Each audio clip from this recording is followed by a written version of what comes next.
Oh boy, what is going on, everyone? Welcome back to the YouTube channel. My name is Nick from Australia, and welcome to the Storm versus Cowboys review from the other night. Obviously, it's Monday night now. The game was on Friday night, and I was there in Melbourne for the game. Storm versus Cowboys. The vlog, everyone keeps asking me about the vlog. It'll be out tomorrow at some point. So just be wary of that. You know, the vlog will be out tomorrow. I've had a few issues with it, some phone storage problems and all that sort of stuff. So haven't really been able to get it out as of yet. So just be patient, guys. The vlog will come out tomorrow at some point. Hopefully in the morning. If not, definitely in the afternoon. So it'll be out tomorrow. Don't stress. Hope everyone's doing good. I had a fantastic time in Melbourne besides the result. Melbourne is a fantastic city. And, yeah, I enjoyed my time down there. I won't lie. It was good. I went to the AFL on Thursday night. I went to Marvel Stadium to watch the Western Bulldogs versus Hawthorn. That was another fantastic adventure to go to. So I had a lot of fun there as well. But if you guys are new around here, do not forget to like the stream, subscribe to the channel, and I'd appreciate it. Just getting over a bit of hay fever, man. It was absolutely freezing in Melbourne. It was absolutely freezing, and I won't lie, it's cold up here as well where I live. So it's about 8 degrees, so not ideal, but I guess it is winter now, so what do you expect? Hello to the live chat. Hello to Luke, Melbourne Storm fan. Hello to Jason Reader.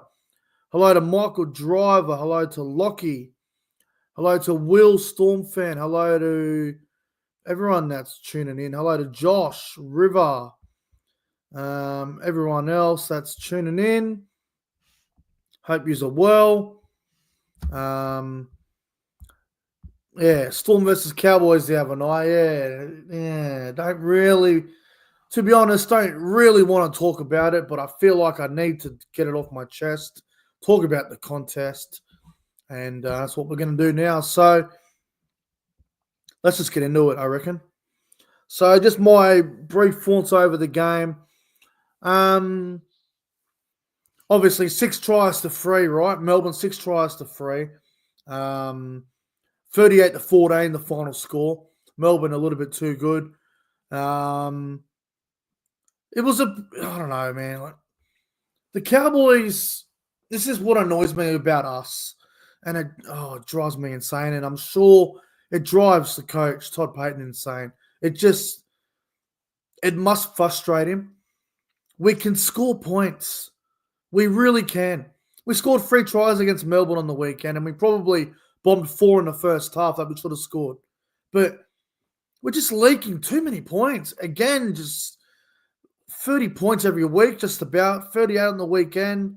Like, defensively, we're just not aiming up. I don't know what it is. Like, I don't know if it's the defensive coach. I don't know if it's the players not really working with the coach. I don't know if it's just I don't know if it's a mental thing, if it's a player mentality thing, if it's a tactical thing, the way they set up in defense. I don't know what it is, but there needs to be an emergency review on the defense, because you have a look at it, like, it's ridiculous. Round 14 against Melbourne, we concede 38.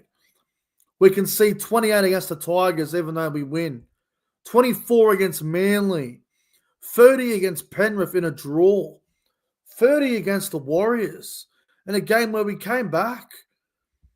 Even the Titans win was ugly. Like, in the first half, we're down 18-6. Then we end up putting 50 on them. Like, far out. We're conceding 5 tries a game, just about. It drives me insane.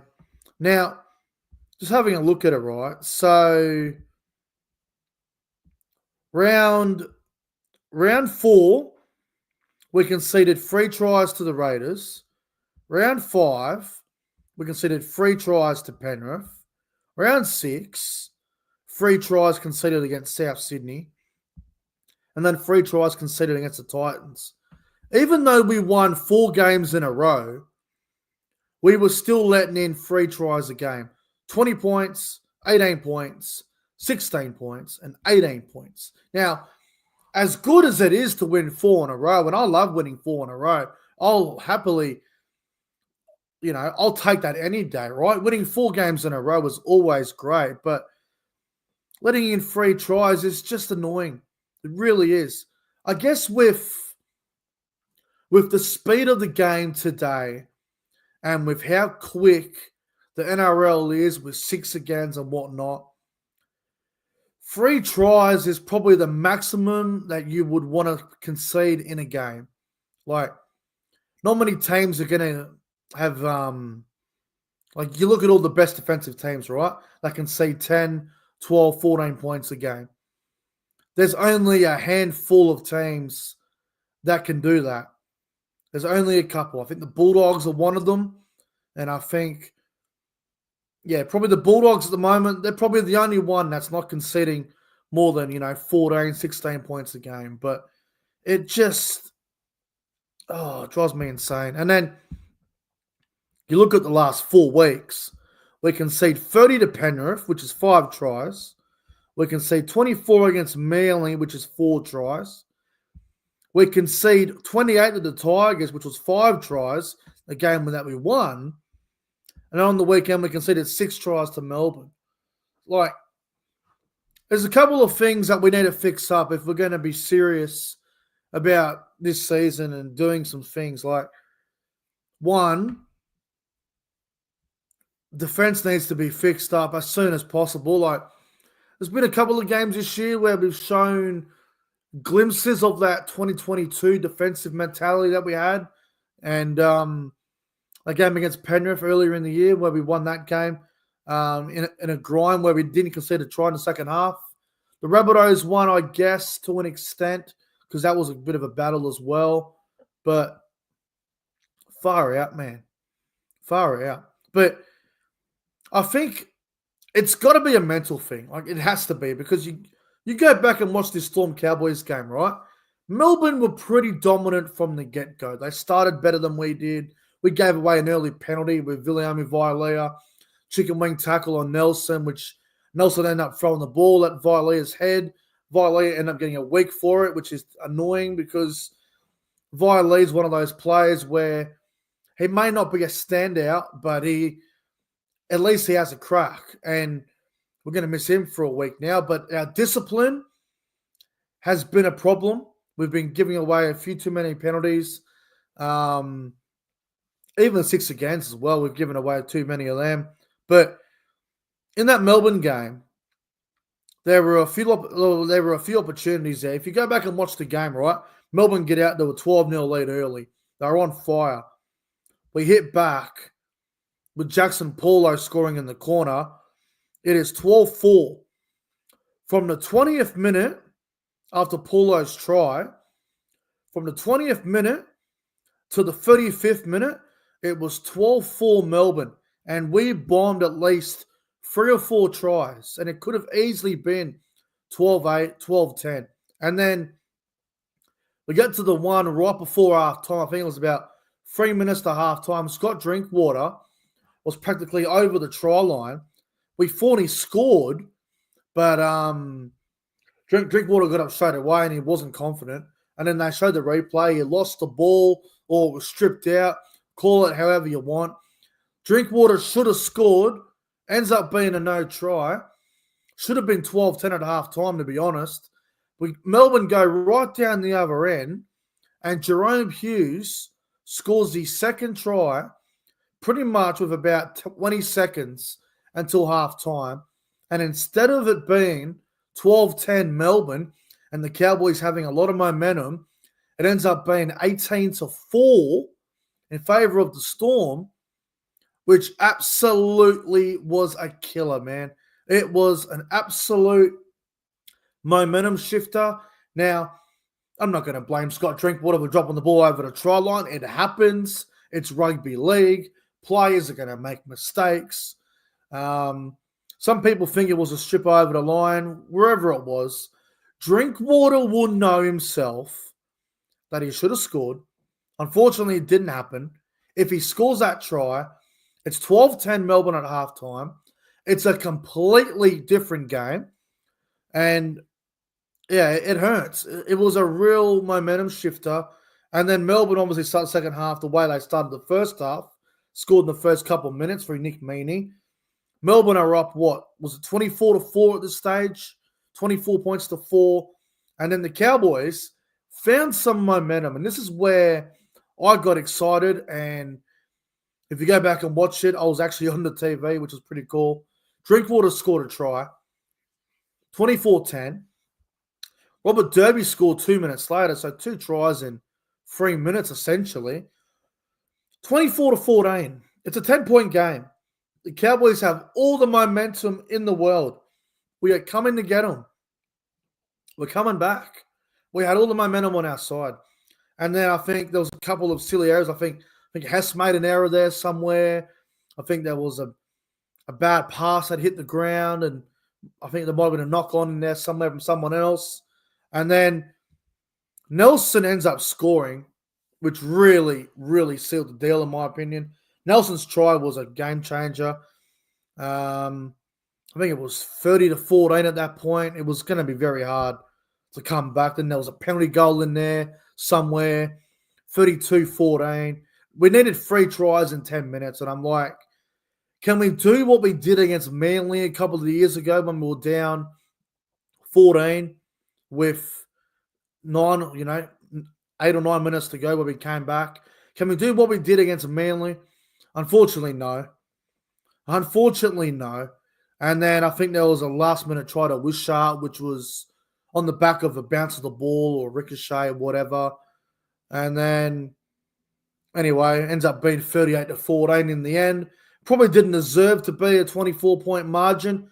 I think an 18-point margin or a 16-point margin was probably the right scoreline. I guess that last-minute try sort of made the score worse than what it was, but it's disappointing. It's disappointing to lose. We had chances, like I said, before halftime. Could have easily been 12-10. It probably should have been 12-10 Melbourne. We're coming back. Then we got it back to 24-14. We're coming to get them. And then a couple of bad errors at bad times of the game. And then they scored again with Nelson, which pretty much put the cue in the rack. And we started throwing the ball around a bit, taking a few risks when it started to rain a little bit.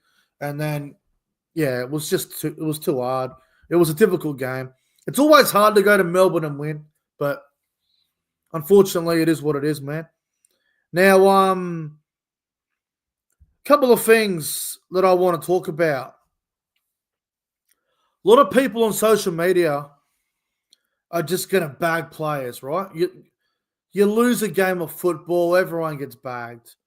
Like, everyone's like, oh, John Bateman had a bad game. Listen, John Bateman is probably our enforcer. And Bateman, in my opinion, has been an underrated signing. He's been really strong this season for us. I think he's been pretty good. He may not be a standout like other players, but he defends well and he rips in. So all the John Bateman hate, I think it's just garbage, to be honest. And I thought Vialia was probably one of our better players the other night. Unfortunately, him and Bateman are both going to miss next week. So they'll be suspended next week for the Dolphins game, which is disappointing. Now, the players who I thought did play well for us on Friday night, thought Scott Drinkwater was very good. Like I said, I thought Vialia did pretty well. Thought Jackson Paulo on the wing had some good moments. There was one really bad error that he come up with, though, which wasn't good. Jackson Purdue didn't have a great game, but at least he's trying, right? Like, you can't expect this Purdue did in combination to be 8 out of 10 every week when they've only played like 3 games together in the halves. I know everyone wants Jake Clifford to be in the halves with Tom Dearden, but that's a decision for Todd. Now, look, here's the thing, right? I said this on the podcast with Callan the other week. Personally, I would go Dearden Clifford right now, Purdue back to the centers, and then next season, for season 2026, that is when I would be doing Purdue, Dearden as a halves combination. I don't think changing the halves pairing mid-season is the greatest thing in the world to do. It's a big risk. I think we've won 1 game and lost 2 with Purdue and Dearden as the halves pairing. So I think it's best to just go back to what we were doing. Dearden 6, Clifford 7, Purdue to the centers, and let's, do this Purdue Dearden thing next season. Get Clifford back in the team. He wasn't doing much wrong. I know he had a couple of games there where he was really quiet. The Panthers game, he missed the field goal twice. The Warriors game at Magic Round, he had a shocker. And there was another game there where I think it was the Titans one. Even though, it wasn't the Titans one. In Perth, when we won in Perth, he wasn't really, he didn't do much in that game and we still won. So the reason why Clifford was dropped was because I think his form he was treading water a little bit. And when you're the halfback of an NRL team, if your form isn't good, the pressure is on you more than any other player. So might be a bit harsh, but that's the position and that's what the pressure does. But like I said, man, I'd be bringing in Clifford, Purdue back to the centers, Dearden and Clifford in the halves for the rest of the year. And then next year, you bring Purdue in the halves with Dearden and Clifford. He's off contract, so he probably leaves anyway. But I would just go back to what was working, to be honest. But that's just me.